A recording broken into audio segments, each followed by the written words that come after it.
Buenos días a todos, a todas.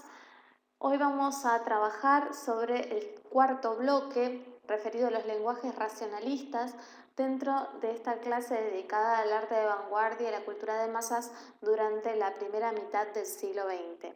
Como recordarán del primer bloque, los movimientos encuadrados en esta tendencia, en esta manera de concebir el arte que tiene que ver con la idea de construcción, son muchos y atravesaron las distintas disciplinas artísticas. Por lo tanto, lo que vamos a ver en esta explicación teórica va a dar un panorama general de los principales movimientos y de sus características, y sobre todo va a tratar de encuadrarlos en una línea común, en ciertas preocupaciones comunes. Como recordarán del bloque anterior, Julio Argan nos había dicho que ante la guerra había habido dos actitudes posibles, dos opciones posibles. Una era concebir que la guerra había sido una consecuencia de esas características de racionalidad a la que había llevado el progreso científico y tecnológico occidental, y que por lo tanto quería apartarse de esa lógica y de esa racionalidad.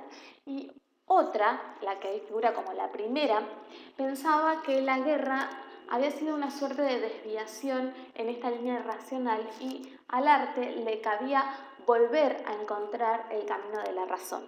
Sobre esta primera línea es la que vamos a trabajar hoy. De todas maneras, las líneas racionalistas no se generan únicamente después de la guerra, sino que es un pensamiento que ya se venía gestando desde fines del siglo XIX, podemos decir, pero sobre todo en algunas de las primeras vanguardias de la preguerra.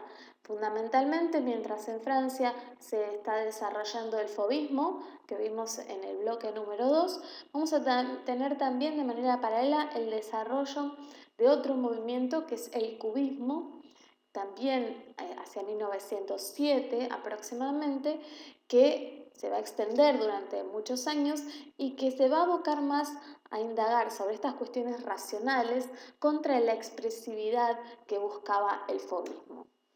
Es decir, esta idea de arte como construcción racional la vamos a tener en algunas experiencias de la preguerra y en algunas experiencias de la entreguerra, y sobre todo en la entreguerra, donde se produce este regreso al orden como consecuencia de esto que nos decía Argan, de este intento de buscar el camino de vuelta hacia a esa línea de progreso que se confiaba en que la humanidad podía retomar luego de la grieta que había supuesto esa primera guerra. ¿Qué quiere decir, en primer lugar, la idea del arte como construcción? Esta noción de construcción lo que piensa es el arte como un artefacto.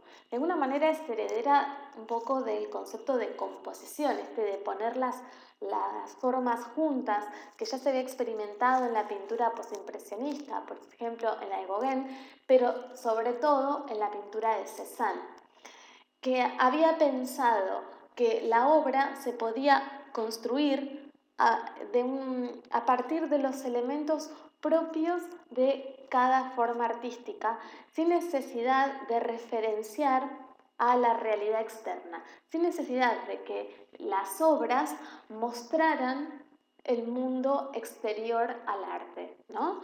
Van a encontrar en los textos que dicen sin esa función representativa o mimética, es decir, de imitación de la realidad. La obra tiene entonces una lógica propia, una lógica interna, y esa lógica, de acuerdo a las tendencias que vamos a explorar hoy, es de tipo racional, ¿sí? De hecho, los cubistas lo que le van a reprochar, por ejemplo, a los impresionistas que habían trabajado unos años antes que ellos, es que había demasiada retina y poco cerebro, ¿sí? Muy crueles los cubistas, pero lo que querían decir es que la naturaleza del arte debía ser de tipo intelectual y no perceptiva, no tanto perceptiva.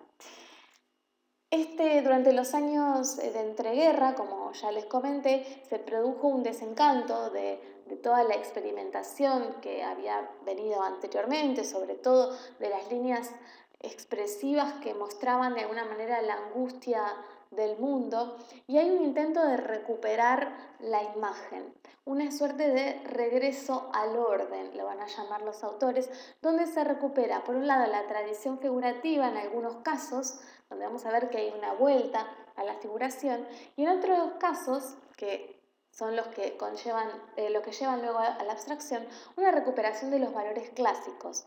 ¿Qué queremos decir con esto de los valores clásicos? Los valores de racionalidad y de belleza clásicos que apelaban a esta noción matemática de la belleza. De allí van a surgir las estéticas racionalistas, mientras que de la tradición figurativa anterior va a resurgir lo que se llamó el retorno de la figuración, que nosotros no lo vamos a trabajar en profundidad en estas clases. La idea es entonces un poco en la misma clave que planteaba Polit al comienzo de la materia, tratar de transformar el caos, tratar de combatir el caos a partir del orden de las formas. ¿Sí? Fíjense que el planteo es similar a ese que nos estaba haciendo Polit a propósito del arte griego. Es decir, que vamos a tener una estética que va a estar basada en la abstracción y vamos a llegar a un punto donde se logre una abstracción absoluta, una no figuración. En la objetividad, tratar de eliminar los rasgos subjetivos de la obra, a diferencia de lo que proponían las corrientes expresivas, y en la razón, en la racionalidad. Y como les comentaba, antes de la guerra ya había habido unas primeras exploraciones en este sentido que habían estado encabezadas por los cubistas. Los cubistas reaccionaban tanto a la subjetividad y esas explosiones de colores que habían propuesto los fauvistas, como a esa primacía de la percepción que proponían los impresionistas desde fines del siglo XIX. Y ellos pensaban que las obras de arte debían ser una organización de lo visual a partir de una síntesis intelectual, ¿sí? Sumamente cerebral, podríamos decir, el cubismo.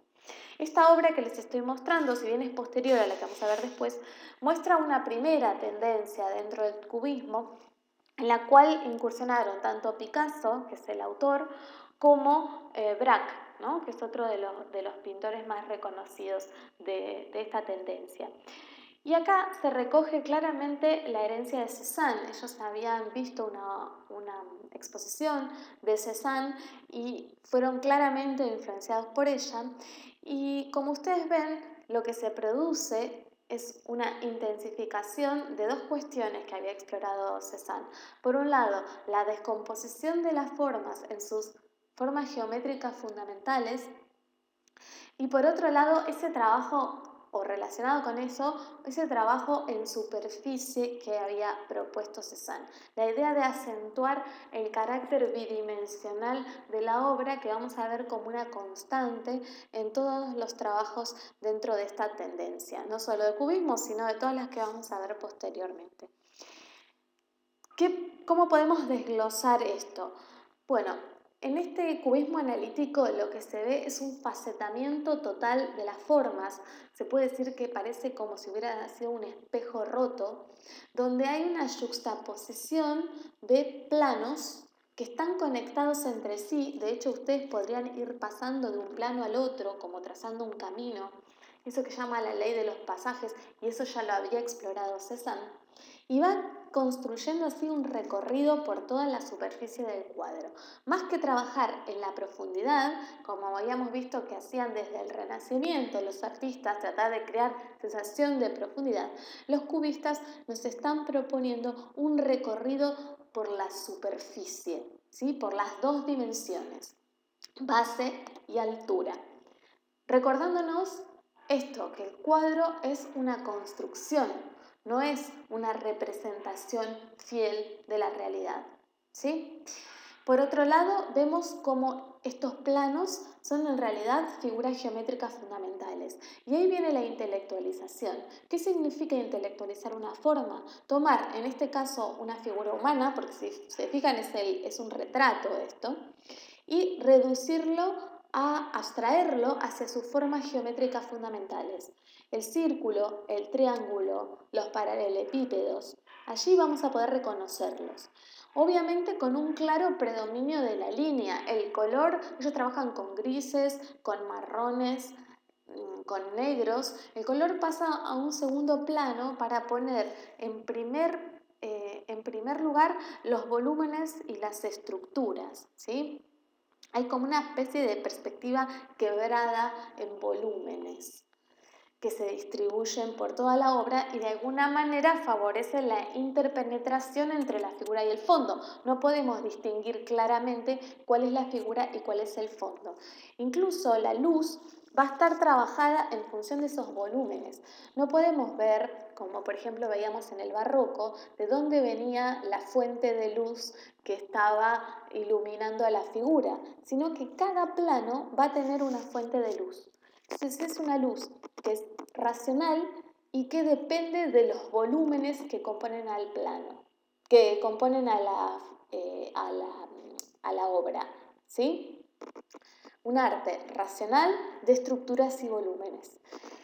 En el cubismo analítico, la descomposición y la fragmentación de la forma llegó a puntos extremos que después se van a reconstituir a partir del llamado cubismo sintético. En realidad, esta obra es anterior, dicen que es la obra que da comienzo al cubismo, se llama Las señoritas de Aviñón, es una obra también de Picasso, pero ya después de la década del 10, en realidad se va a volver a recomponer la forma en este sentido y ya no vamos a tener esa fragmentación, ese facetamiento que vimos en la obra anterior, sino que podemos reconocer los límites de cada una de las figuras.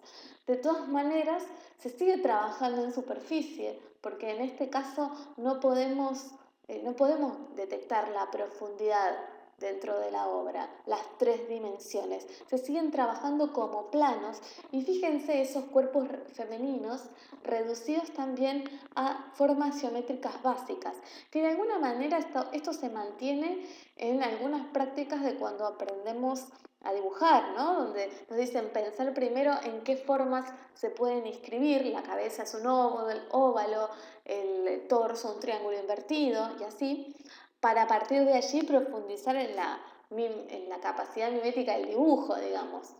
Bueno, a los cubistas no les interesa seguir buscando una imagen naturalista, sino plantearla desde este punto de vista eminentemente matemático y geométrico. Y por eso decimos que hay una vuelta a la idea de la belleza clásica, la belleza basada en las leyes de la racionalidad matemática. A su vez, los cubistas van a implementar otra forma de tratamiento del espacio que tiene que ver con la convivencia de múltiples puntos de vista en una misma figura. Algo que ya habíamos visto que habían ensayado los fauvistas. Y eso lo podemos ver sobre todo en la bandeja de frutas que está abajo, ¿no? Que parece vista desde arriba. Ahora bien, lo que le van a sumar los cubistas es que una misma forma puede ser vista a la vez de costado, de arriba, de abajo. Esos múltiples puntos de vista van a ser simultáneos en el tratamiento de una forma. Y yo les propongo el ejercicio para hacer en su casa de tratar de dibujar la mesa sobre la que ustedes están trabajando desde los distintos puntos de vista que la podrían observar a la vez. Desde arriba, desde cada uno de los costados y desde abajo. Que todo eso se despliegue en un único plano. Eso es lo que estaban proponiendo los cubistas, porque así podían de alguna manera desarmar la forma y comprenderla intelectualmente. A su vez, en el caso de Picasso, vamos a ver que esta búsqueda de lo intelectual se va a combinar con otros elementos que son propios de la época, como lo que se llama la escultura negra. ¿Sí? Piensen en el contexto del imperialismo, se entran en contacto con las esculturas africanas. Bueno, aquí tenemos las características de las que les estaba hablando. Y aquí tenemos estas máscaras que había visto Picasso y que claramente le sirvieron de referencia para las caras de las señoritas de Aviñón.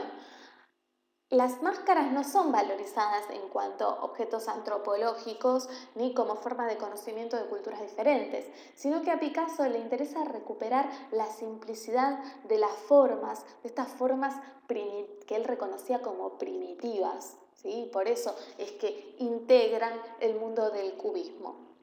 Entonces, para recapitular, formas geometrizadas, multiplicidad y simultaneidad de los puntos de vista, primitivismo y luz racional que depende de la lógica de cada uno de los planos que están siendo representados. Picasso, sin embargo, no puede ser reducida al mundo del cubismo, si bien él fue la figura fundamental de este movimiento, y en realidad estuvo influenciada por distintas corrientes de vanguardia con las cuales Picasso fue entrando en contacto durante su larga carrera. Y no queríamos dejar de mencionar una obra paradigmática que ustedes van a encontrar en los libros de texto, que es el Guernica. Esta obra sin duda tiene una fuerte impronta del cubismo, sobre todo en lo que hace a la geometrización y a la reducción de las formas a los volúmenes fundamentales. Sin embargo, a diferencia de lo que podemos ver en los periodos más tempranos, la obra es sumamente expresiva y recurre tanto a elementos que son propios del surrealismo, como por ejemplo los símbolos, como a otros elementos que provienen de los expresionismos. Fíjense tanto la figura que está yaciendo en el suelo, como la madre con su hijo a la izquierda, o la figura que está en el fuego a la derecha, todas están mostrando el dolor de la situación que Picasso estaba describiendo. Y a su vez, a diferencia de las otras obras donde lo que hay es una exploración eminentemente formal, en el Guernica, y acá estamos en 1937, en el Guernica hay también un compromiso político y social, porque esta obra fue realizada en el marco de la Guerra Civil Española, cuando Picasso retorna a España, y en ese momento se produce el bombardeo de la Fuerza Aérea Alemana sobre este pueblo de Guernica, y es realmente una masacre. Y Picasso, comprometido con las ideas republicanas y con las ideas de izquierda, crea esta obra a una manera de denuncia de lo sucedido en este pueblo, en Guernica. Por eso su intención es manifestarse claramente contra el avance de los fascismos, mostrando los horrores que genera, utilizando los lenguajes que ofrecía la vanguardia, pero de una manera creativa y ecléctica, ¿no? De combinación de los lenguajes en pos de un objetivo más amplio. Y si hasta ahora en el cubismo teníamos una abstracción de las formas, pero una abstracción que mantenía todavía la figuración, hacia 1917, en el contexto de la guerra, en un área occidental, la zona de Holanda, que al igual que Suiza se había mantenido neutral en el conflicto, se genera otro movimiento que es el que llamamos neoplasticismo o de Stiegel, así lo van a encontrar, que va a tener como representantes más destacados a Theo van Doesburg y a Piet Mondrian. Obras que ustedes seguramente han visto porque están muy integradas actualmente al mercado del diseño, ¿no? La importancia de este movimiento tiene que ver con la reducción de la pintura a sus elementos más fundamentales, hasta tal punto que el arte pierde cualquier capacidad mimética y se transforma en pura construcción. Es pura construcción bidimensional a partir de los elementos más básicos, la línea, el plano y los colores primarios, el blanco y el negro, todo sin ninguna marca del artista. Esto aparecen como colores planos, ¿sí? No podemos detectar la marca del pincel. Y a su vez, el neoplasticismo va a tener también una propuesta de conectar el arte y la vida que se va a concretar en sus propuestas de diseño y de arquitectura. De allí la silla que les incluimos para que vean un ejemplo de este diseño de objetos neoplasticista que distaba mucho de pensar en la funcionalidad de los objetos. Imagínense sentarse en esa silla, ¿no? En realidad lo que se está planteando es una suerte de estética universal, de arte puro que se integre a la vida cotidiana.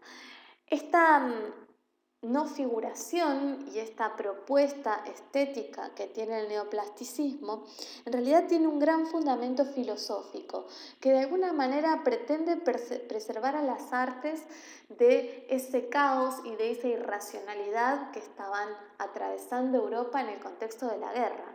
Si los dadaístas en Zúrich se dejaban llevar por el nihilismo y la negatividad que provocaba la situación de la guerra, los holandeses se quieren preservar de ese caos buscando la racionalidad absoluta de un arte puro, reducido a lo más universal.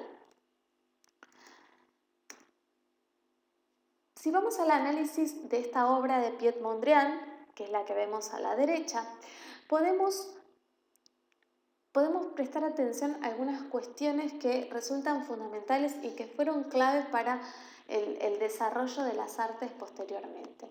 En primer lugar, podemos volver a reconstruir, como hacíamos en las obras clásicas, las estrategias a partir de las cuales se logra el equilibrio en la obra. Ese gran cuadrado rojo equilibrado con el pequeño plano rojo que está debajo, los dos extremos en amarillo que están a la derecha arriba y a la izquierda abajo, esos negros que están debajo del rojo y que se están equilibrando con el azul pero que son más pequeños porque su peso relativo es mayor respecto de los colores cálidos. Y todo esto a partir de una estructura en parrilla que lo que hace es acentuar la bidimensionalidad. No hay una forma que esté por detrás de la otra. La parrilla crea una estructura bidimensional en la cual se insertan los colores.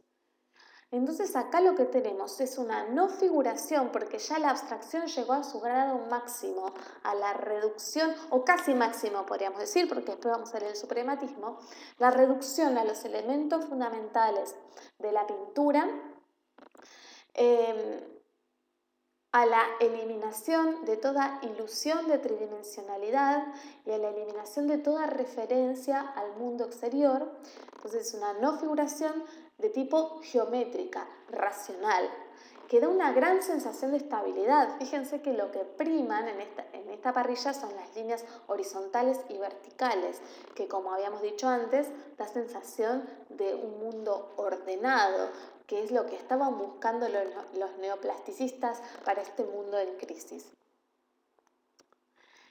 La misma lógica de los planos y de los colores es la que podemos encontrar en la silla.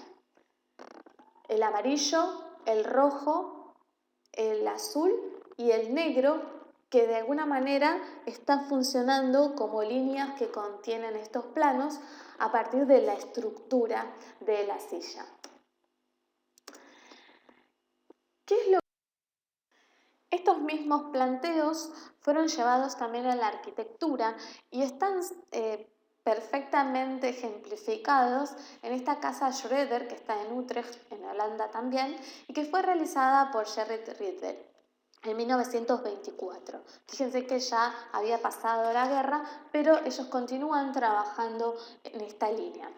La casa está planteada también como una serie de planos que se intersectan y está construida a partir de esta simplicidad y esta racionalidad que habían proclamado los neoplasticistas y que habían aplicado también a otras artes. Estos planos también se trabajan a partir de los colores más simples, de los colores fundamentales, pero cuando pensamos en la arquitectura, los neoplasticistas también habían propuesto una articulación de los planteos estéticos con la funcionalidad de la casa. Entonces, si ingresamos, vamos a ver una casa sumamente luminosa, que está construida en base a esta reducción de elementos básicos, pero que tiene algunos elementos interesantes, como por ejemplo la idea de planos que se desplazan y van creando habitaciones, o bien pueden transitarse como una planta libre si abrimos estos planos divisorios. Entonces hay una idea de la utilización que se le va a dar a la casa. Por otra parte, la casa se está pensando como una unidad donde están conviviendo de manera armónica las distintas artes: la pintura, la escultura y la arquitectura. Fíjense que la silla que antes hasta habíamos visto fuera del contexto aparece aquí como una suerte de estructura escultórica en el medio de la habitación, ¿sí? Entonces, la dimensión estética está restituida a la vida cotidiana y de esa manera se pretendía hacer efectiva esta propuesta de unión del arte con la vida. Técnica, industria y arte aparecen enlazadas en una fórmula que también va a explotar en Alemania la escuela de la Bauhaus, como vamos a ver más adelante. Paralelamente, en Rusia primero y en la Unión Soviética después, se van a dar búsquedas similares a las que mostraban los neoplasticistas en Holanda. Ustedes piensen que estamos en un territorio europeo que está, donde los artistas están en una modalidad permanente, sobre todo antes de la guerra, o sea, asisten a exposiciones en las grandes capitales, esas metrópolis de las que nos hablaba Raymond Williams. Incluso viven por determinados periodos de tiempo en otras capitales, fundamentalmente en París, que es el centro de las artes en ese momento, y hay una gran influencia entre las distintas vanguardias, y los mismos artistas van a pasar de uno a otro lenguaje de vanguardia durante su vida. Es decir, que los holandeses, los neoplasticistas, tenían contacto y conocimiento con las experiencias que se estaban haciendo en Rusia aproximadamente desde 1905.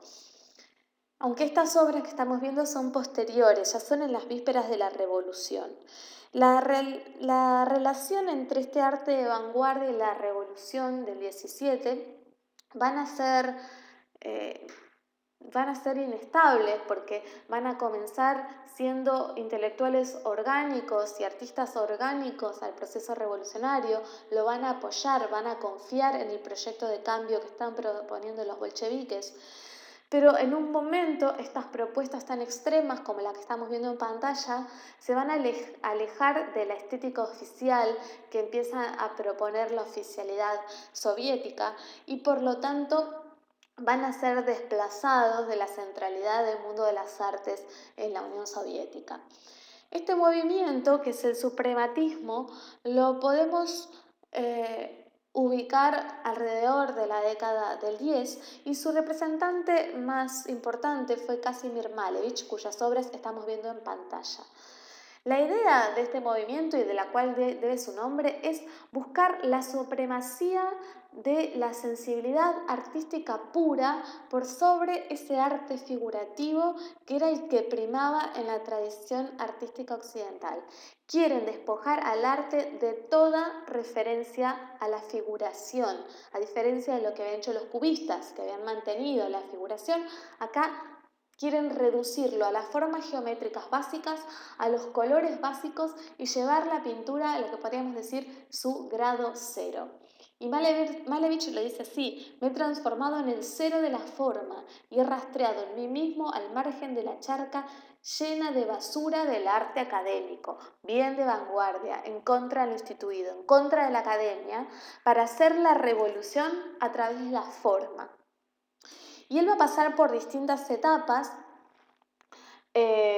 una donde va a trabajar con los cuadrados negros, otra en los cuadrados rojos y finalmente con estos cuadrados blancos que lo llevan a esta obra que es sin duda la más disruptiva de todas, que es Blanco sobre Blanco, la que estamos viendo a la derecha, y en la cual, si bien encontramos elementos en comunes con Mondrian, dado que se reduce a las formas geométricas básicas, él va a trabajar únicamente con el cuadrado, el triángulo y el círculo. La simplicidad lo lleva a utilizar un único color en sus distintos matices, que es el blanco, y una única gran forma que reproduce la forma misma del lienzo, que es la del cuadrado.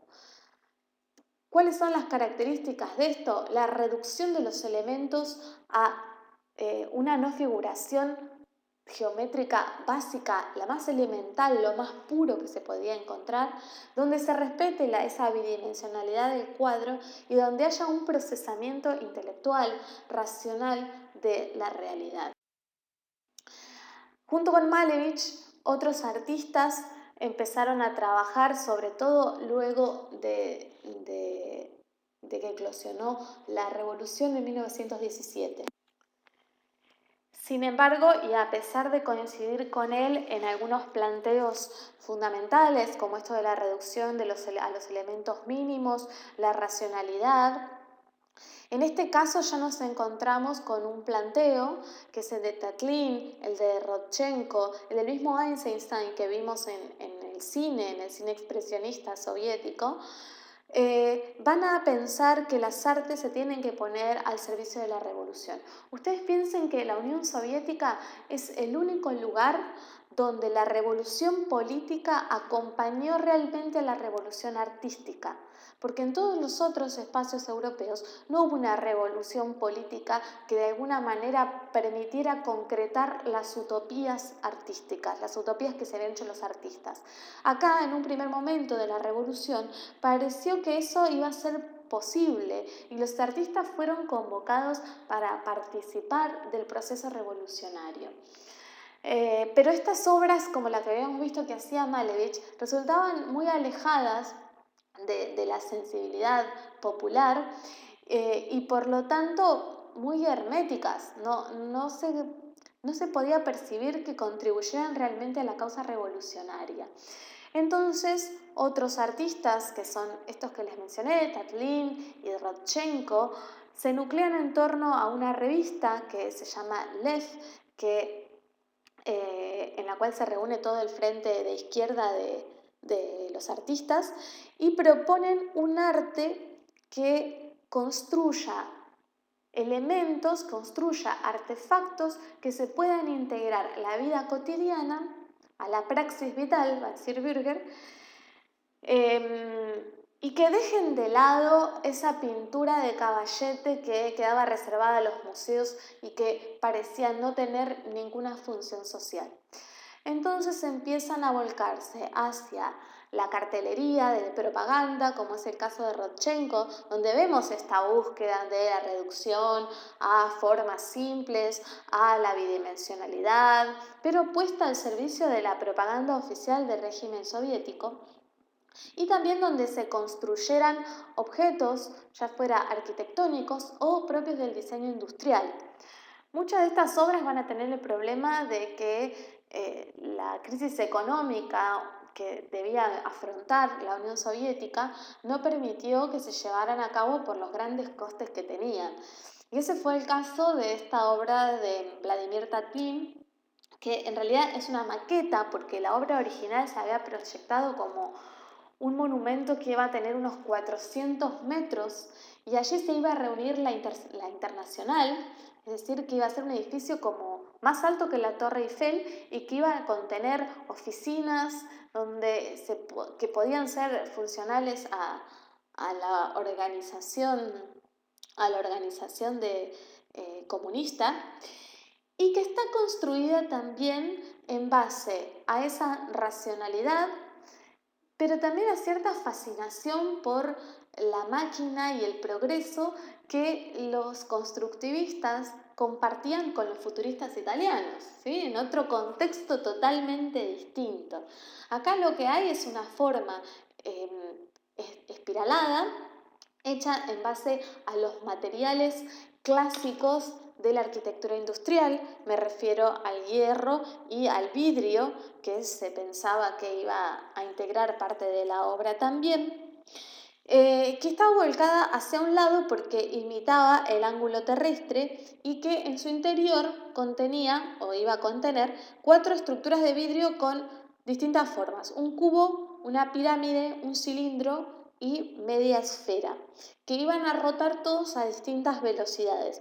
Entonces, el cubo iba a cumplir su ciclo en un año, la pirámide en un mes, el cilindro en un día y la media esfera en una hora. De esa manera se transformaba en una suerte de calendario monumental que iba a funcionar también como una torre de telecomunicaciones. Era un proyecto sumamente ambicioso que no se logró concretar y actualmente existe en Estocolmo, está expuesto en Estocolmo como una maqueta, pero que concreta estos principios del constructivismo ruso.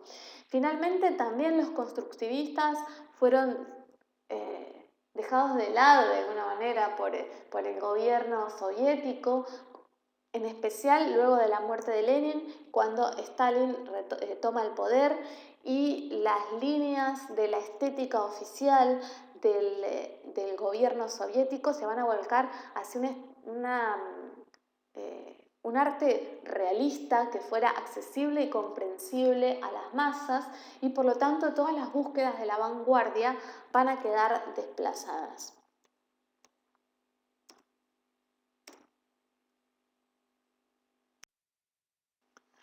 Probablemente donde mejor, o por lo menos de manera más reconocida, se concretaron estos principios que pretendían dar un orden racional y formal al mundo a partir de una lógica basada en una estética que apelara a lo geométrico y a lo racional, fue en la escuela de la Bauhaus. La escuela de la Bauhaus fue fundada en 1919 en Weimar, que era la capital de la República de Weimar en ese momento, que habíamos dicho era un régimen socialdemócrata que se había instaurado en Alemania luego de la Primera Guerra Mundial.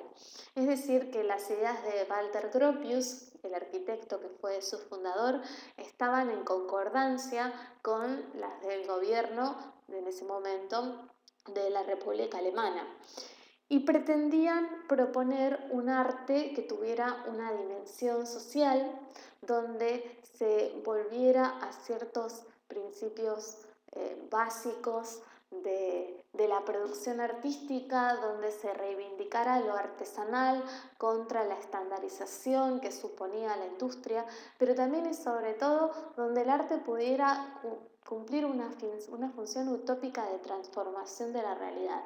Y eso va a estar muy ligado sobre todo a los primeros años de trabajo de la Bauhaus, donde no solo se va a proponer una integración de las distintas artes en función de este objetivo primordial, sino que también se va a proponer una forma de trabajo original y un planteo pedagógico que recuperaba la organización del taller tradicional. En vez de haber profesores y alumnos, los talleres que incluían pintura, pero también incluían diseño y arquitectura, se estructuraban a partir de la tradicional división entre maestros, oficiales y aprendices, y el conocimiento se adquiría tanto a partir de una formación teórica como práctica. Ellos proponen que no existe una diferencia sustancial entre el arte y la artesanía y recuperan y reivindican el trabajo manual y artesanal que se les enseñaba también en el marco de la escuela. Y las propuestas estéticas van a estar volcadas entonces también a cuestiones que se integren, a obras que se integren en la vida cotidiana. Por eso la arquitectura y la planificación urbana van a tener un rol fundamental que muchas veces no pudo concretarse, pero que sí va a ser recuperado por el movimiento de la arquitectura moderna, de la cual el representante más reconocido es Le Corbusier, este arquitecto que vamos a ver en las diapositivas posteriores, pero también se va a recuperar en el diseño de objetos industriales, en el diseño de objetos cotidianos y, al igual que sucedía en el constructivismo ruso, a partir de todo lo que es la estética de producción industrial que se integra con la vida urbana, por ejemplo la cartelería, como la que estamos viendo en la parte superior. Gropius, en su manifiesto que se denominó Construir en 1928, dijo: pensar en la construcción en términos funcionales y biológicos, dar forma al proceso de vida, lleva lógicamente a la construcción pura. Fíjense de nuevo estos valores de la pureza formal a los que apelaba tanto el constructivismo como el neoplasticismo, aparecen nuevamente en el contexto de la Bauhaus. Construir es la organización de los procesos vitales. Construir es solo una parte del procedimiento técnico. El diagrama económico es la directriz que determina el esquema del proyecto de la construcción. Construir no es ya una tarea individual en la que se realizan las ambiciones arquitectónicas. Es un trabajo conjunto de artesanos e inventores. Únicamente el que sabe dominar los procesos vitales, trabajando en colaboración con los demás, puede considerarse un buen constructor. Construir, si antes representaba un negocio individual, ahora es una empresa colectiva de toda la nación. Construir es solo organización social, técnica, económica y psicológica.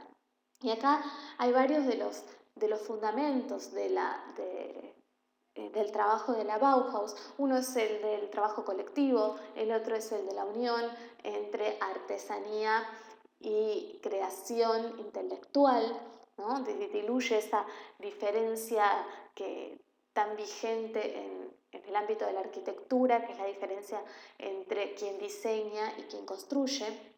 Todos tienen que dominar ambas dimensiones y sobre todo le da una integración a la vida cotidiana, a los procesos vitales e incluso a los procesos de transformación estatales. Él dice explícitamente empresa colectiva de toda la nación. Hay una suerte de compromiso que los artistas deben asumir con la transformación de la realidad. Esta dimensión social que tienen las artes en la Bauhaus, porque para él construir no solamente es la arquitectura, se construyen todos los objetos, los artefactos y las imágenes, como habíamos visto antes, se va a ir perdiendo en el transcurso del desarrollo de la Bauhaus y la estética que se proponía, sumamente integrada a la práctica social, va a ir despojándose de ese contenido utópico paulatinamente y se va a volver más que nada un estilo que se reproduce de una manera un tanto acrítica en años posteriores. La Bauhaus tiene una historia muy compleja que ustedes pueden leer en la bibliografía si les interesa, que va a depender mucho de las direcciones que van a estar a la cabeza de la escuela y que va a transitar también por distintas estéticas, porque en un primer momento ese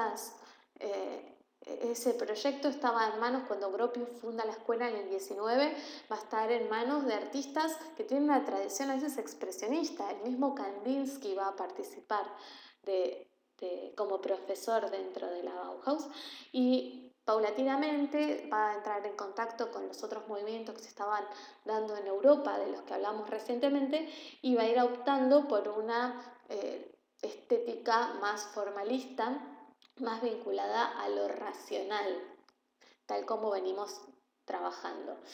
Este edificio que en 1926 diseña Walter Gropius, que vemos en la parte superior, concreta algunos de los principios que él enunciaba desde el discurso, porque une la funcionalidad con esta estética de la racionalidad.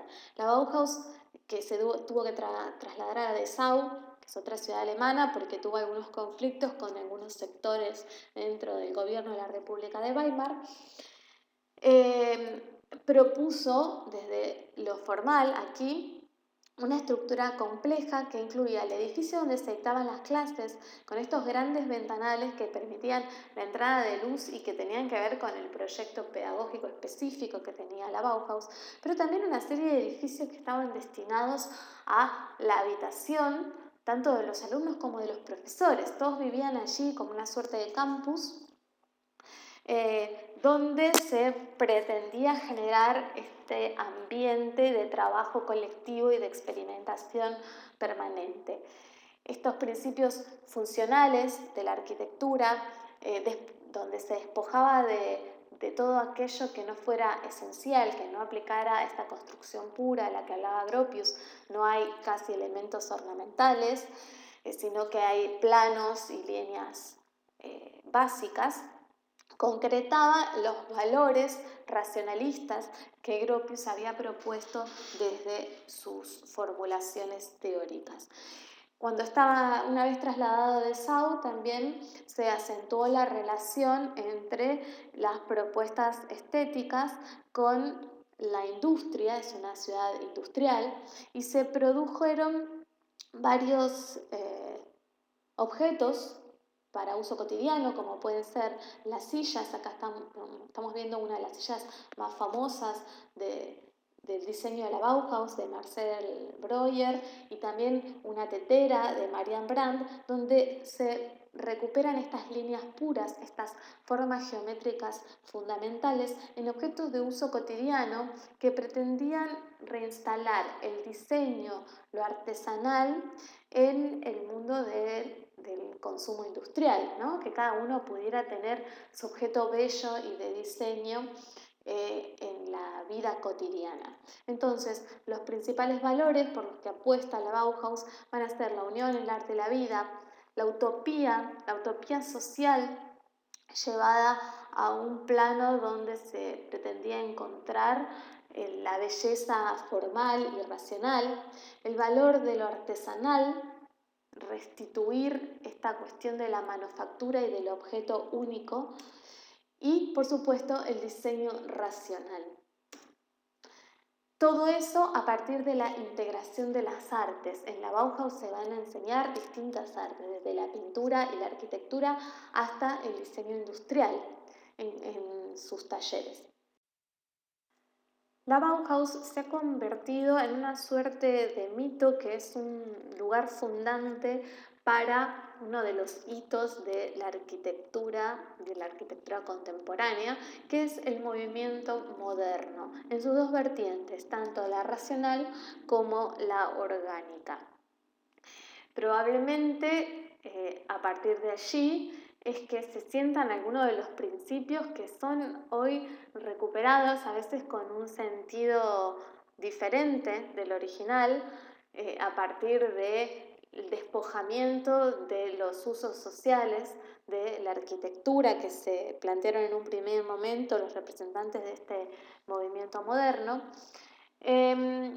y que estuvo muy marcado desde sus comienzos por la búsqueda de la utopía y la reflexión del arquitecto como una suerte de intelectual crítico que estaba llamado a transformar la realidad de las ciudades, la realidad metropolitana de esas enormes ciudades, primero europeas pero también norteamericanas, a partir de una mayor racionalización del uso de los espacios y de los materiales y de los elementos arquitectónicos. Este movimiento moderno, como yo les comentaba, que no es lo mismo que hablar de arte moderno, este es el nombre específico del movimiento, fue luego reinterpretado, sobre todo en los Estados Unidos, dando lugar a eso que se llamó el International Style, estilo internacional, a partir del cual se generalizaron los principios formales sobre que se había sentado este movimiento, como ya les digo, despojado de esos contenidos sociales. En esa difusión internacional tuvo gran presencia un arquitecto que es Mies van der Rohe, que van a escuchar nombrar en numerosas ocasiones.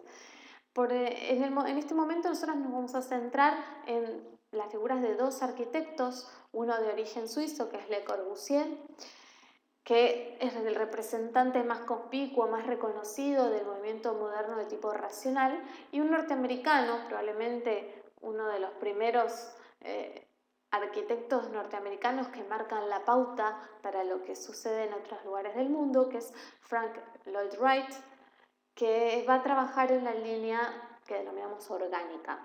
Estas dos tendencias van a tener, sin embargo, algunos elementos comunes. El primero va a ser la preocupación por la vivienda mínima.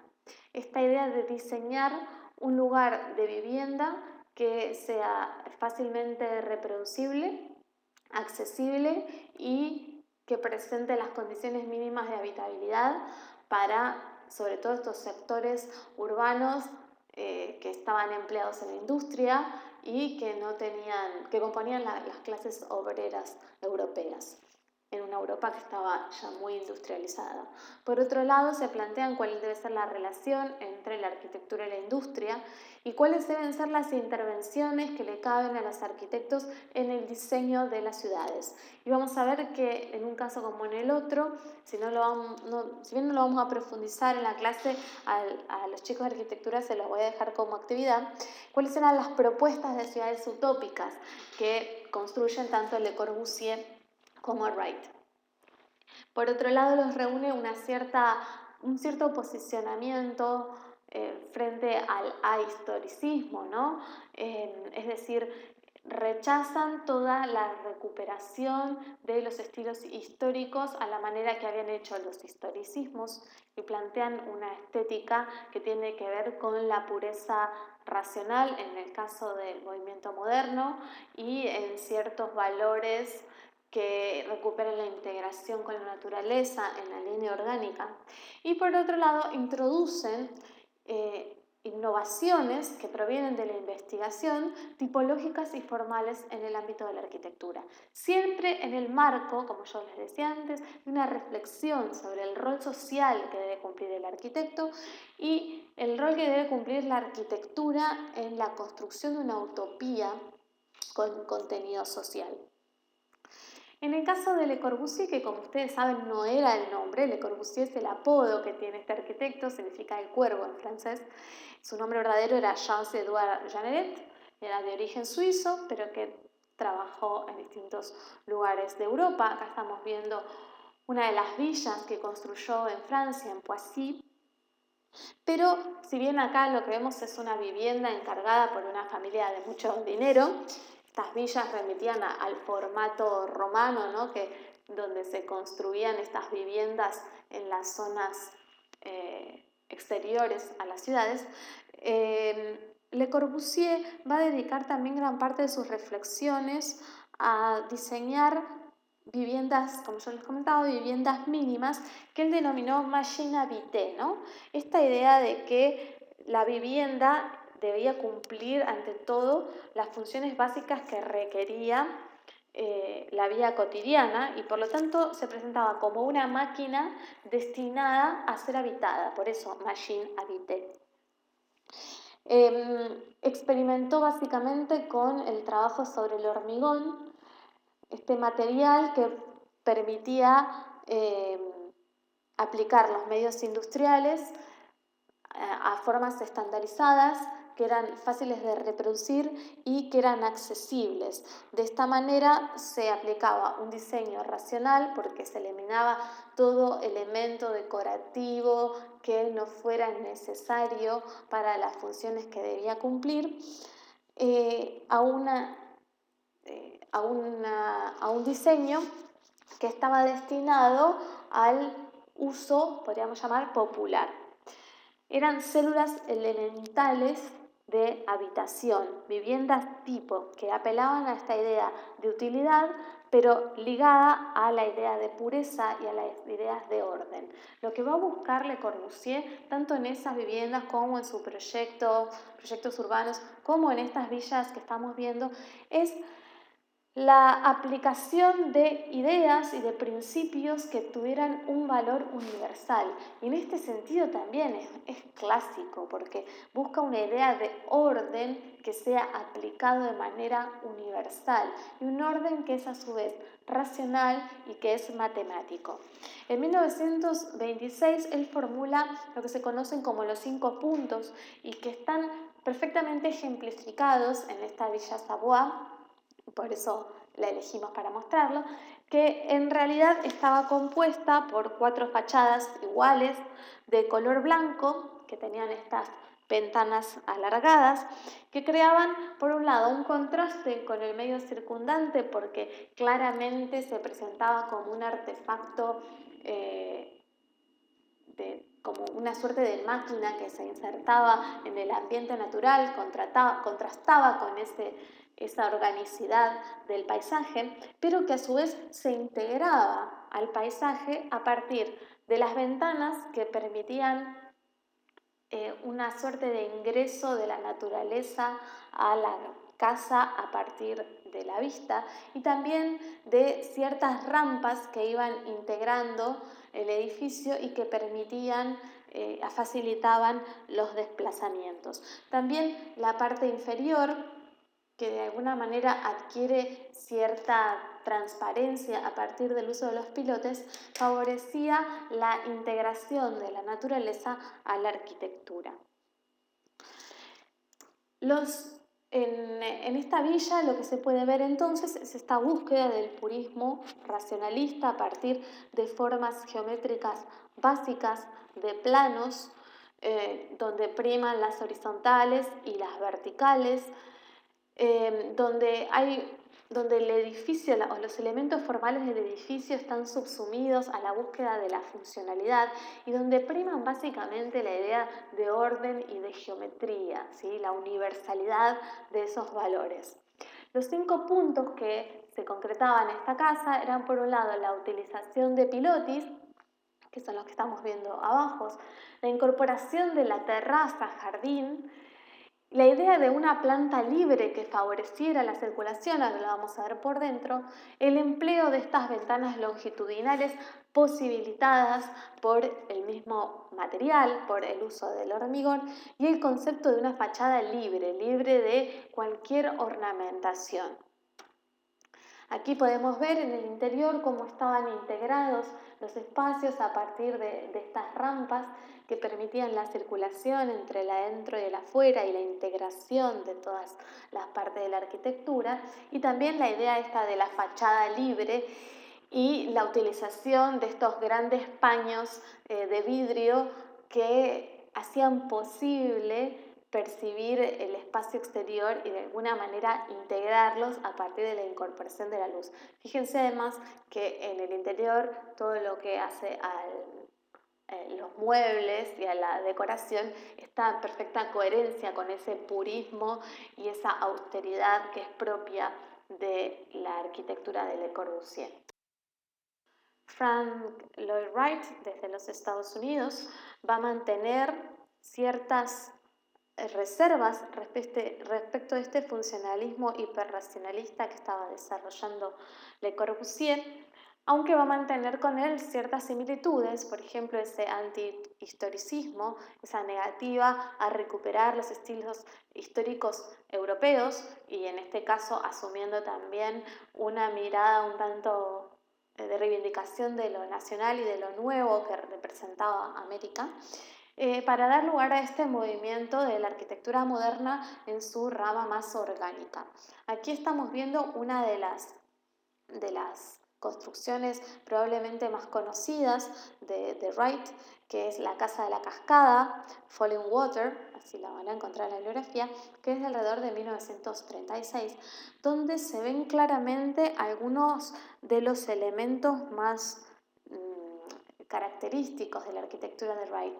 A diferencia de Le Corbusier, lo que él está planteando es un diálogo permanente con la naturaleza, pero que adquiere un carácter individual en relación al paisaje que circunda a cada uno de los edificios.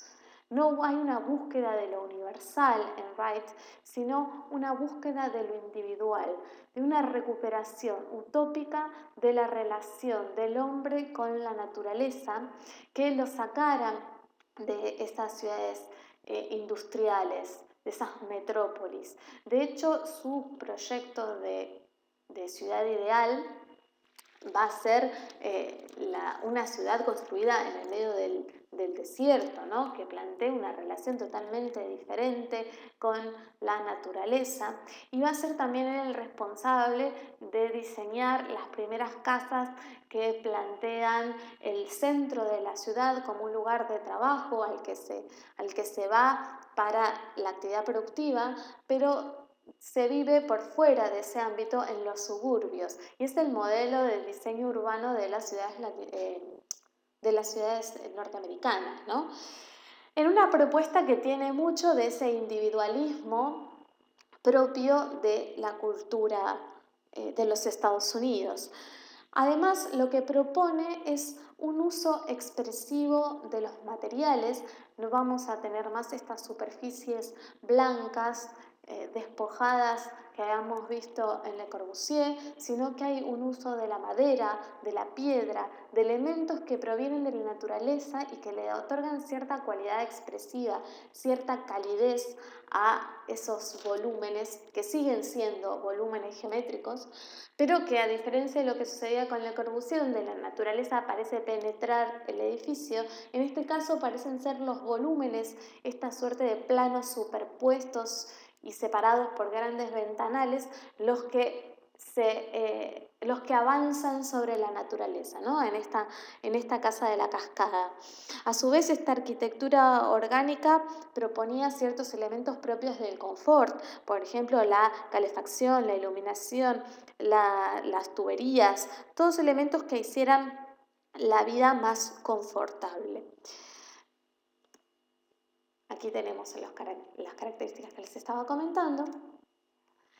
Y aquí podemos ver la casa desde su interior, que si la comparan con el interior de la Ville Savoye que habíamos visto recién, podemos ver la diferencia que otorgan la calidez de los materiales. Si bien se mantiene esta cuestión de las grandes entradas de luz que permiten los ventanales longitudinales, la utilización de la piedra, la utilización de la madera le dan esta cualidad expresiva y orgánica que es propia de esta rama dentro del movimiento moderno.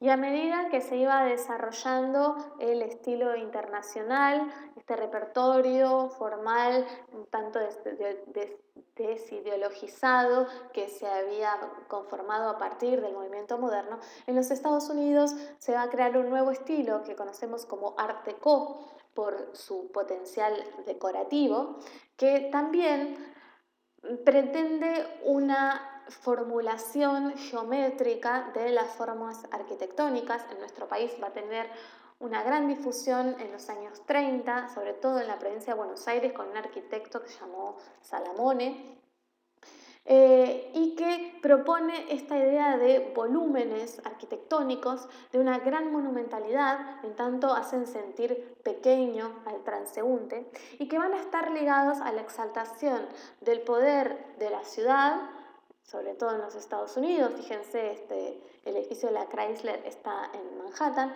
pero también y sobre todo al poder del capital, de las grandes empresas. No es casual que este gran rascacielos que representaba el poder de la ciudad en pleno Manhattan perteneciera a una empresa privada, la Chrysler. Y también va a haber toda una arquitectura ligada al Art Deco, con este estilo Art Deco, que va a estar vinculada al mundo de Hollywood y a todo ese glamour que es propio del Star System norteamericano, muy ligado a la cultura de masas, y va a ser la estética elegida por los cines. Incluso también en nuestro país los cines van a optar por este estilo. Pueden ver pueden recorrer el centro cuando termine la cuarentena y tratar de rastrear algunos de estos rasgos arquitectónicos.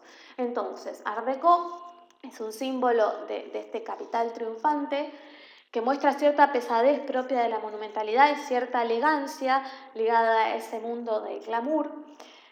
Y por otro lado, que recurre nuevamente a las formas geométricas y compactas.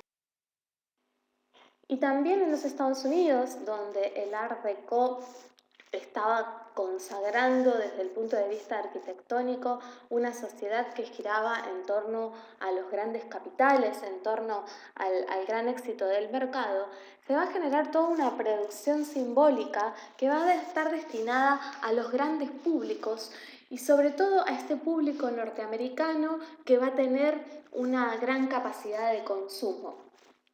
Ese arte de masas, porque está destinado a ser consumido por grandes cantidades de población y porque su propuesta no necesariamente es crítica ni asume los valores de las vanguardias, está más bien ligado a la idea de espectáculo y de entretenimiento. Y va a estar generado además por los mismos mecanismos industriales que cualquier otra de las mercancías que se generaban en la industria. Nosotros vamos a plantearles acá 4 líneas de innovación en las cuales este arte de masa tuvo un desarrollo muy importante que de hecho sigue hasta la actualidad. Esto que se inaugura desde fines del siglo XIX en los Estados Unidos y que toma gran impulso en los años 20, lo vamos a ver llegar hasta hoy con esta gran hegemonía de la industria cultural norteamericana, que no implica que esté ajena a lo que sucedía con las vanguardias. Los músicos, los cineastas, los artistas gráficos, los artistas de todo tipo van a estar en relación con los planteos de la vanguardia y de hecho se van a producir préstamos permanentes entre una y otra. Es así que músicos de la música académica, como puede ser Stravinsky, va a retomar algunos de los aportes del jazz, mientras que, por ejemplo, Gershwin, que es un músico norteamericano, va a llevar al jazz a una ópera y va a crear la famosa Porgy and Bess, de la cual seguramente conocen Summertime, que es uno de los temas que se extrajo de esa ópera. Eso quiere decir que hay permanentes préstamos y permanentes tránsitos, no son dos mundos separados, pero sí que este mundo del arte de masas va adquiriendo características propias que lo hacen más accesible y económicamente mucho más exitoso y aceptado por el público que las artes de vanguardia. Y vamos a tener ese desarrollo por un lado en la gráfica, sobre todo en la industria publicitaria. Se utilizan muchos de los elementos que los lenguajes de vanguardia habían consolidado, por ejemplo esto de simplificar y geometrizar las formas, que lo vimos a Rodchenko o a la Bauhaus aplicándolo en los afiches políticos o en los afiches también publicitarios, pero con fines artísticos. Lo vemos acá aplicado a afiches políticos en los Estados Unidos. Esta imagen que vemos a la derecha es uno de los carteles, de los pósters que se difundieron durante la época de Roosevelt, luego de la crisis del 29, para publicitar el New Deal, este replanteamiento del sistema del intervencionismo del Estado norteamericano sobre la economía, que mostraba un Estados Unidos que se iba a sentar sobre los dos grandes pilares, el de la industria, representado por el obrero, y el de el campo, el rural, ¿sí? Estados Unidos como país productor de materias primas que está representado con el campesino. ¿Ven aquí cómo entonces los lenguajes de la vanguardia son apropiados y vueltos más accesibles mediante el lenguaje publicitario? Luego vamos a tener un gran desarrollo, y esto es probablemente lo más llamativo y lo más destacado de la época, del cine norteamericano, que también la hegemonía de las grandes empresas, por ejemplo la Warner Bros., la Paramount, la Universal, que se crean durante esta época, sigue hasta el día de hoy. Piensen que es entonces que se configura Hollywood como lugar donde se nuclean las estrellas y donde se desarrolla esa industria cinematográfica pujante, a partir de básicamente 3 géneros: el musical, el western, es decir, las historias del oeste, y las comedias. En torno a eso se va a generar lo que se llama el Star System, todo un mundo de glamour donde viven las estrellas, y estas estrellas del cine son figuras deseadas y admiradas en el mundo entero. Se transforman en una especie de faro de belleza y de comportamiento para el resto del mundo, ¿no? Y allí vamos a tener el desarrollo de la comedia, una comedia muy elaborada, como la de Chaplin o la de Buster Keaton, que van a plantear cuestiones muy humanas y a veces incluso críticas a la industria y a la modernidad. Luego vamos a tener el western, que se transforma en el mito de lo americano, ese origen en el hombre que se hace solo en el oeste y que lucha contra los indios en el medio del desierto. Eso se instaura a partir del western. El western crea un pasado para los Estados Unidos, un relato del pasado. Y por otro lado, el musical, destinado al entretenimiento, donde se canta y se baila, un género que sigue muy vigente hasta el día de hoy. Ese género, a su vez, se alimenta también de las transformaciones que se dan en el mundo de la música y en el mundo del teatro. Es entonces que se consolida el circuito de Broadway, donde la revista y el musical van a ser las formas teatrales más convocantes, las que más público tienen, y también donde se genera un nuevo género, justamente musical, que es el jazz. Sobre todo en la zona del sur de los Estados Unidos, allí donde había habido esclavos negros que luego de liberados empiezan a incorporarse al mercado laboral y van recuperando algunas de sus tradiciones que tienen todavía muchos de los lugares natales en África, pero permeados por la cultura norteamericana y por la experiencia de la esclavitud, y allí es que se genera el jazz, ¿no? Esta música que al principio va a ser ante todo instrumental, que también experimenta sobre todo con el tema de los ritmos, y introduce un cierto grado de libertad con el tema de la improvisación, ¿no? Ahí vemos a Louis Armstrong, uno de los trompetistas más famosos de la historia, y ese jazz, que al principio era solo para escuchar y para ejecutar, se va a transformar en bailable cuando aparezca el swing y otras muchas variedades que no vamos a ver aquí. Todo esto difundido gracias a la enorme llegada que tiene la radio, ¿no? Que va a ser la reina de los hogares hasta la llegada de la televisión. El swing es justamente lo que se incorpora al musical, tanto en el cine como en el teatro. Y de esa manera se entrelazan los géneros para generar mercancías y productos culturales sumamente atractivos que resultan cada vez más convocantes para una sociedad que está ávida de entretenimiento, sobre todo en aquellos espacios de ocio que les deja la vida urbana.